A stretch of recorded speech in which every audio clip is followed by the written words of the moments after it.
QLD나 TQQQ를 들고 계신데도 매일 뉴스 한 줄에 멘탈이 흔들리신다면 지금 필요한 건 종목 추천이 아니라 내가 뭘 들고 있는지 한 장의 지도로 설명할 수 있는 기준입니다. 그 기준이 없으면 오를 때는 내가 천재인 줄 알고 빠질 때는 세상이 끝난 줄 압니다. 레버리지는 그 감정의 진폭을 더 키웁니다. 그래서 오늘은 테크 산업을 한 장의 패권 지도로 정리하는 방식으로 QLD와 TQQQ를 훨씬 똑똑하게 들고 가는 관점을 만들어 드리겠습니다. 테크 주식은 두 부류로 나뉩니다. 숫자가 이미 좋은 기업, 그리고 스토리가 너무 좋아서 숫자가 따라올 거라는 기대만으로 오르는 기업.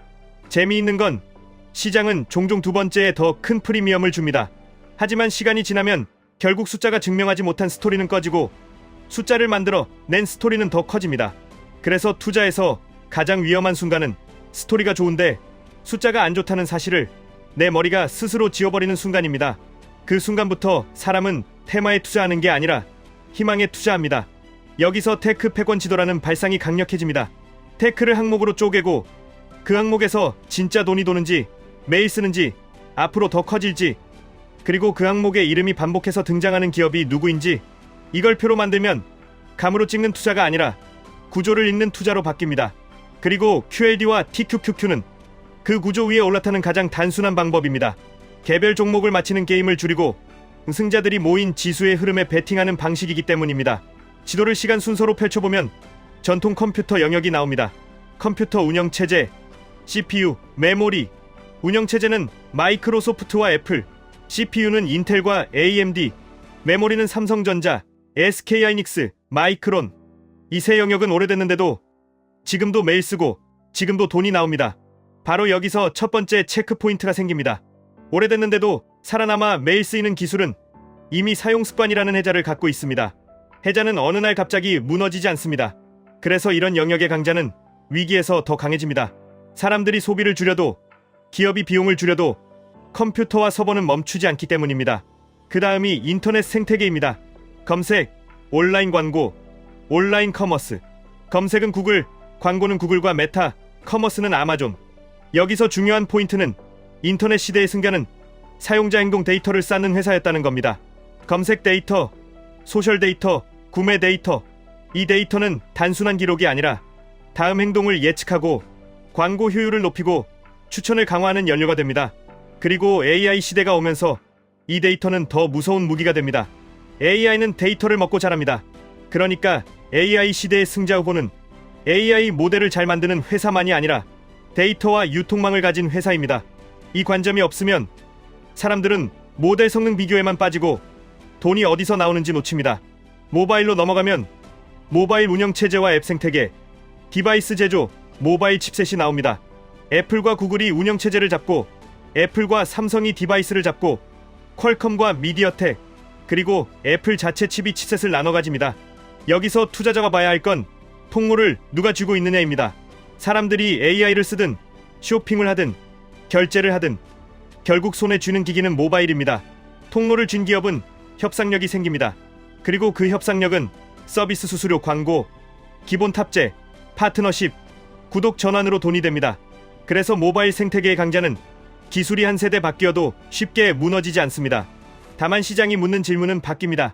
과거에는 디바이스 판매가 핵심이었고 이제는 디바이스 위에서 돌아가는 AI 경험을 누가 장악하느냐가 핵심이 됩니다. 이제부터가 사람들이 가장 흥분하는 구간입니다. 새로운 생태계, 그리고 AI 중심의 5항목, 데이터 센터, AI 모델, 학습용 반도체, 특정 목적용 칩, HBM 같은 고대역폭 메모리. 데이터 센터는 아마존, 마이크로소프트, 구글, 모델은 오픈 AI와 구글을 중심으로 경쟁이 펼쳐지고 학습용 반도체는 엔비디아가 강하고 제조는 TSMC가 핵심이고 HBM은 SK하이닉스와 삼성전자, 마이크론이 핵심입니다. 이 구간에서 투자자들이 자주 착각합니다. AI 모델이 세상을 바꾸니까 AI 모델 회사가 돈을 다 벌 거라고 생각합니다. 그런데 현실은 비용 구조가 너무 큽니다. 사용자가 많을수록 적자가 커지는 순간이 생깁니다. 그러면 시장의 질문이 바뀝니다. 누가 더 똑똑하냐가 아니라 누가 돈을 벌 수 있냐, 그리고 누가 비용을 줄이면서 확장하냐. 이 질문으로 넘어가는 순간 승자 후보가 바뀝니다. 그래서 이제는 AI 수익 모델을 4가지 축으로 봐야 합니다. 월 구독과 API 같은 유료 사용, 광고 모델, 기업용 솔루션, 그리고 피지컬 AI, 이 네 가지 중에서 가장 큰 돈이 나올 가능성이 높은 건 기업용 솔루션입니다. 기업은 생산성이 숫자로 보입니다. 물류, 고객 응대, 코딩, 회계, 법률, 신약 개발, 공장 자동화, 여기에 AI 에이전트가 붙으면 비용 절감과 매출 증대가 동시에 가능합니다. 개인은 구독을 끊을 수 있지만 기업은 시스템에 붙이면 쉽게 못 끊습니다. 그래서 장기적으로 강한 매출은 기업 시장에서 나올 가능성이 큽니다. 피지컬 AI는 로봇과 자율주행으로 확장됩니다. 로봇은 아직 춘추전국이지만 핵심은 로봇을 만드는 회사보다 로봇의 두뇌와 센서와 칩을 공급하는 회사가 더 넓게 돈을 벌 수 있다는 점입니다. 자율주행도 비슷합니다. 독자 모델을 끝까지 끌고 가는 방식이 있고 플랫폼을 제공해 여러 제조사와 협력하는 방식이 있습니다. 이 구도가 운영체제 시장, 스마트폰 시장에서 반복됐습니다. 그래서 자율주행에서도 결국 독자 모델의 승자 하나, 협력 모델의 승자 하나가 남을 가능성이 있습니다. 이때 투자자는 누가 이길지 한 명을 찍는 대신 지배적인 후보들을 구조적으로 담는 전략을 생각할 수 있습니다. 이 모든 항목을 한 장의 지도에 올려놓고 이름이 2번, 3번, 8번 반복되는 기업을 색칠해보면 진짜 공통 승자 후보가 보입니다. 구글이 여러 영역에 걸쳐 반복해서 등장합니다. 기존 생태계에서 돈을 벌면서 그 돈으로 새로운 생태계에 투자의 성과를 쌓는 기업의 전형입니다. 애플은 강력한 통로를 쥐고 있지만 지도에서 과거 구간에 더 많이 걸쳐 보일 수 있습니다. 그러면 시장은 묻습니다. 애플은 AI 시대에도 통로의 힘을 돈으로 바꿀 수 있느냐? 마이크로소프트와 아마존은 데이터 센터와 기존 현금 창출 능력으로 버티지만 데이터 센터를 넘어서는 성과가 무엇인지가 주가를 갈라놓을 수 있습니다. 그리고 삼성전자는 컴퓨터, 모바일, AI, 반도체 사이클의 교차점에 걸쳐있는 드문 기업으로 보일 수 있습니다. 이런 그림이 한번 머릿속에 잡히면 뉴스가 와도 덜 흔들립니다. 왜냐면 내 투자 판단이 사건이 아니라 구조에 기반하기 때문입니다. 여기서 QLD와 TQQQ가 연결됩니다. QLD와 TQQQ는 나스닥 중심 지수의 레버리지 상품입니다. 즉, 방금 말한 지도에서 이름이 반복되는 빅테크와 핵심 반도체, 생태계를 한 번에 묶어서 접근하는 방식입니다. 개별 기업의 승부를 덜하고 테크 패권의 합을 사는 겁니다. 특히 초반 메시지에서 이걸 분명히 해야 합니다. 많은 분들이 레버리지를 종목처럼 다룹니다. 오늘은 이거, 내일은 저거. 하지만 레버리지는 포지션 관리의 상품이지 감정 대응의 상품이 아닙니다. 그래서 QAD와 TQQQ를 제대로 쓰려면 지도 관점과 함께 운용 규칙이 반드시 따라와야 합니다. 첫 번째 규칙은 레버리지는 방향이 아니라 구간을 먹는 도구라는 겁니다. 상승 추세 구간에서는 레버리지가 효율적이지만 박스권과 급락 구간에서는 손상이 커집니다. 그러니 가장 큰 실수는 장이 좋을 때 레버리지를 더 올리고 장이 나쁠 때 공포로 손절하고 다시 장이 좋아 보이면 뒤늦게 추격 매수하는 패턴입니다. 이 패턴은 레버리지에서 치명적입니다. 지도 관점으로 보면 테크는 장기적으로 성장할 가능성이 높지만 사이클은 존재합니다. 그 사이클을 무시하면 좋은 산업에 투자하고도 계좌는 망가질 수 있습니다. 두 번째 규칙은 현금 흐름과 변동성의 균형입니다. 지도에서 반복해서 등장하는 기업들이 강하다고 해도 레버리지는 단기 변동성을 3배 가까이 확장합니다. 그래서 레버리지를 쓸 때는 포트폴리오 안에 변동성을 낮춰주는 완충 장치가 필요합니다. 예를 들어 배당이나 방어 성격의 자산 혹은 단순 현금 비중, 완충이 없으면 하락장에서 추가 매수할 능력이 사라집니다. 그리고 그 순간 레버리지는 투자에서 도박으로 변합니다. 세 번째 규칙은 리밸런싱을 감정이 아니라 달력으로 한다는 겁니다. 레버리지의 가장 큰 적은 내가 잘하고 있다는 착각입니다. 오르는 장에서 레버리지는 나를 천재로 만들어줍니다. 그래서 비중이 커집니다.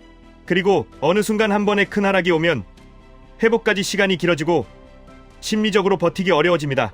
달력 리밸런싱은 이 문제를 줄입니다. 예를 들어 월 1회 혹은 분기 1회처럼 정해진 시점에만 비중을 조정합니다. 오를 때는 일부를 줄여 현금이나 완충 자산으로 옮기고 빠질 때는 정해진 범위 안에서만 다시 채웁니다. 이렇게 하면 레버리지는 폭탄이 아니라 엔진이 됩니다. 네 번째 규칙은 지도가 말해주는 핵심만 잡고 잡음은 버리는 겁니다. 매일 시장에는 테마가 쏟아집니다. 양자컴, 우주, 로봇, 블록체인. 그런데 지도 관점에서 보면 이 항목들은 아직 수익 모델이 불확실한 구간이 많습니다.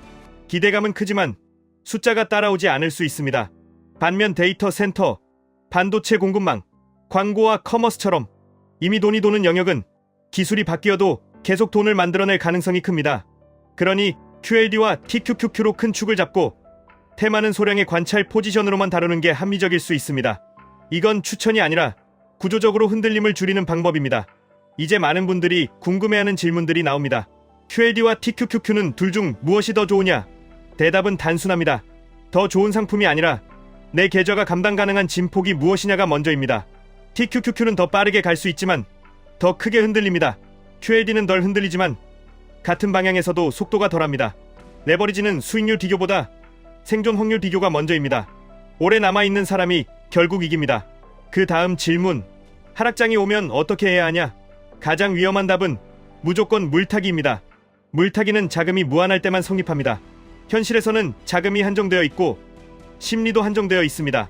그래서 하락장 대응은 사전에 설계되어 있어야 합니다.